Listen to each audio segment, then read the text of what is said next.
तो कुतुब मीनार सीरीज का ये 7वां वीडियो है।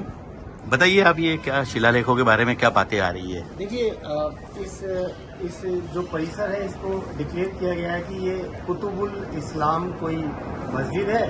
और यहाँ पर जो है क्या बोलते हैं, कुछ परिसर जैसे ये पिलर्स वगैरह है इसको जैनियों से रिलेट किया गया है। और ये कहा गया कि इनका विध्वंस, जैन मंदिर का विध्वंस करके ये कुतुबुल मस्जिद बनाई गई। जबकि आप साफ साफ देख सकते हैं ये एक कब्रिस्तान ही है। हाँ। और जिसका कि इस्लाम से भी कोई लेना नहीं है और जिसका कि किसी जैन से भी कोई लेना नहीं है और किसी हिंदू या आसपास के लोकल ट्राइब से जिसका कोई लेना देना नहीं है। तो ये किसी अंग्रेज या डच या फ्रांसीसी आदमी की कब्र का परिसर ज़्यादा लगता है। और ये जितने भी यहाँ पे मोनूमेंट्स या जो भी ये इन्होंने इमारतें बनाने की कोशिश की गई है उनके आधार पे इतिहास लिखने की कोशिश की गई है, मैं कहना चाहता हूँ वो बिल्कुल झूठा है। क्योंकि देखिए ये हमने रॉ मटेरियल बाहर देखा था, ये वाला ये पिलर्स और सिर्फ ये दूसरा पिलर लगा के, और वो वाला भी हमने वहीं देखा था। और एक लंबी सी पट्टी का बना के और इसको कोई भी इमारत का नाम देके कोई भी इतिहास लिख देते हैं। अभी भी बना सकते हैं, अब भी बना सकते हैं। ये बनता रहा है। ये देखिए, ये संस्कृत में लिखा है। सब लोगों को लगेगा कि ये तो बहुत पुरानी लैंग्वेज होगी, जबकि ये जो देवनागरी स्क्रिप्ट है इसकी खोज ही अंग्रेजों ने की थी। ठीक है। अब आप ये देखिए, लोगों को भरमाने के लिए ये translation and transcription of the inscription of the iron pillar, यहाँ पे जो आयरन पिलर लिया है उसके रेफरेंस में इन्होंने हिस्ट्री भी लिख दी, है ना। आप ये साइन देखिए, आयरन की खोज तो अंग्रेजों ने की थी, आई थिंक आयरन की खोज अंग्रेजों ने की थी। हाँ, जो ये पिटुआ लोहा, रोट आयरन जो है, इस पर सबसे ज्यादा काम अंग्रेजों ने किया है जी। और उसके बाद ही अंग्रेजों का जो है जीवन बदला है। जैसे आईफिल टावर, औद्योगिक क्रांति हुई सब। हाँ, ये रोट आयरन के बाद हुआ।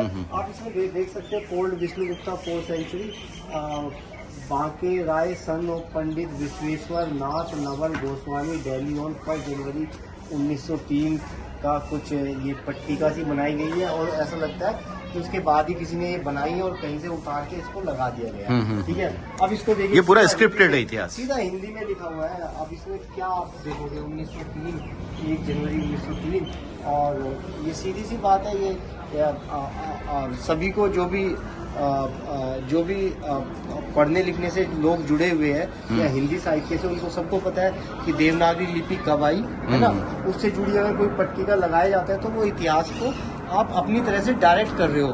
आप इतिहास खोज के नहीं ला रहे, या इतिहास मतलब आपको कुछ बता नहीं रहा, आप खुद गवर्न कर रहे हो लोगों को, है ना, कि यहाँ पे ये भी है, यहाँ पे ये भी है। ठीक है। तो उसी हिसाब से, ठीक है, ये मुस्लिम पट्टिका लगा दिए या उर्दू में, है ना।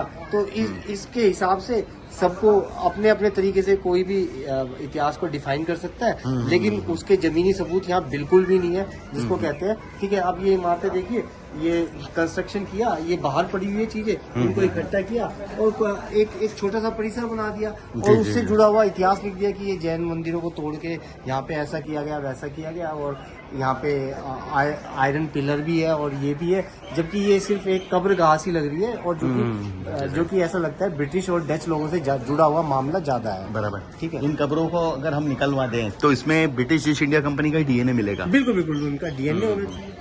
Thank you very much for your information.